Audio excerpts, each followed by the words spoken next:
Halo semuanya, selamat datang di Kalisa Channel. Jadi, di video aku kali ini, aku akan meluruskan beberapa informasi yang kurang akurat dari video aku yang sebelumnya, yaitu yang ini nih. Karena hal itu juga, aku memohon maaf sebesar-besarnya kepada kalian. Oke, disclaimer dulu kalau misalnya video ini tuh dibuat agar tidak ada lagi yang menyalahkan atau menilai tim penyelamat tuh kurang gercep dalam menangani kasus Juliana ini, padahal mereka itu tuh sudah berusaha semaksimal mungkin. Video ini juga dibuat sebagai salah satu bentuk tanggung jawab yang aku lakukan atas informasi yang kurang akurat dari video aku yang sebelumnya. Jadi, setelah aku upload video yang sebelumnya, itu tuh ada salah satu akun yang ikut berkomentar dalam video tersebut. Nama akunnya tuh adalah Bang Bang Ega Prabowo. Di situ dijelaskan kalau misalnya dia itu tuh merupakan salah satu tim evakuasi dari Basarnas Provinsi. Dan di komentar tersebut, dia juga menjelaskan tuh kronologi di balik evakuasi Juliana. Nah, hal inilah yang aku akan bacakan dan informasikan ke kalian semua. Oke, disclaimer dulu bahwa informasi yang dicantumkan di kolom komentar tersebut tuh belum tentu benar, dan aku harap kalian tidak menelan informasi ini tuh mentah-mentah. Setelah aku baca komentarnya, ini tuh cukup nyambung dengan apa yang disampaikan oleh Agam di beberapa wawancara atau podcast kayak misalnya Deddy Sumargo atau misalnya Deddy Kobuzer. Jadi, menurut keterangan yang dia sampaikan, dia itu tuh merupakan salah satu tim evakuasi dari Basarnas Provinsi yang membantu mengevakuasi Juliana beserta tim-tim lainnya. Di sana dikatakan bahwa setelah menerima laporan bahwa Juliana ini tuh terjatuh, tim penyelamat dan evakuasi pun langsung tuh berangkat ke lokasi dan tiba pada pukul 18:10 atau kurang lebih jam setengah 7 malam. Dan setelah mereka sampai di sana dikatakan kalau misalnya Juliana ini tuh berada di kedalaman kurang lebih 200 meter. Namun, setelah mereka itu tuh mengecek ke bawah dan turun ke titik lokasi Juliana ini tuh terjatuh pertama kali, yang kedalaman 200 meter itu, Juliana ini tuh sudah tidak ada di sana. Alhasil, tim mereka pun naik lagi ke atas untuk mencoba mencari Juliana di tempat yang lain. Dikatakan juga bahwa dalam jangka waktu ini ada pendaki lain yang membantu melihat posisi Juliana. Dikatakan bahwa Juliana ini tuh saat itu sudah berada lebih jauh lagi, yaitu pada kedalaman kurang lebih 300 meter.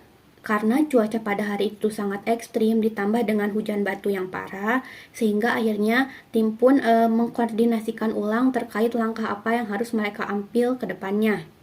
Pada hari kedua, mereka tuh menurunkan drone thermal milik salah satu rekan TNI. Di situ tuh terlihat bahwa Juliana tuh sudah berada di posisi yang lebih jauh lagi, yaitu pada kedalaman kurang lebih 400 meter. Namun, terlihat juga bahwa sudah tidak ada tanda-tanda kehidupan dari Juliana. Posisi dari Juliana ini tuh terus turun ke bawah karena terbawa oleh longsoran batu sampai pada kedalaman 590 meter. Pada posisi kedalaman 590 meter inilah, tim penyelamat tuh akhirnya turun untuk menjemput Juliana. Namun, karena pada hari kedua itu tuh cuacanya tiba-tiba buruk, proses ini pun harus dibatalkan lagi. Pada hari ketiga, tim dari udara tuh katanya mencoba melakukan pendaratan, namun lagi-lagi terhalang oleh cuaca buruk. Proses evakuasi pun dibatalkan lagi. Alhamdulillahnya, cuaca pada hari keempat di bawah Kawah Rinjani ini tuh katanya membaik dan akhirnya turunlah sebanyak 7 orang untuk membantu mengevakuasi Juliana. Salah satunya tuh adalah Agam. Kemudian akhirnya pada hari itu juga lah proses evakuasi dari Juliana ini tuh dilakukan dan baru selesai esok harinya. Di sini diterangkan juga bahwa tim penyelamat itu tuh tidak memperlambat evakuasi, tetapi karena situasi medan bawah kawah yang berubah-ubah dan gak bisa diprediksi, alhasil hal itu pun menjadi kendala untuk membantu mengevakuasi Juliana. Dikatakan bahwa medan dan kecuraman lokasi ditambah lagi dengan longsoran batu itulah yang membuat proses evakuasi dari Juliana ini tuh terhambat.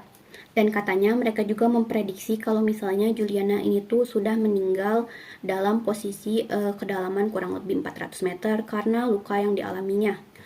Oke, jadi itu dia tadi kesaksian dari salah satu tim penyelamat yang membantu mengevakuasi Juliana.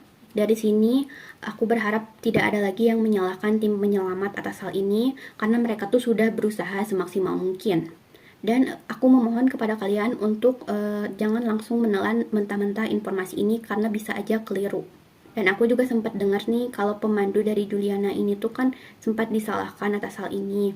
Padahal dia tuh katanya pada hari itu juga, pada saat kejadian juga, dia tuh turun ke bawah untuk membantu Juliana dengan alat yang seadanya, namun tidak bisa mencapai Juliana karena tali yang dia pakai itu kurang panjang.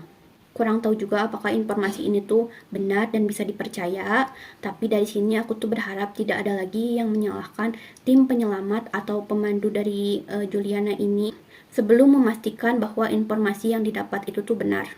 Oke, jadi itu dia tadi videonya tentang kronologi proses evakuasi dari Juliana.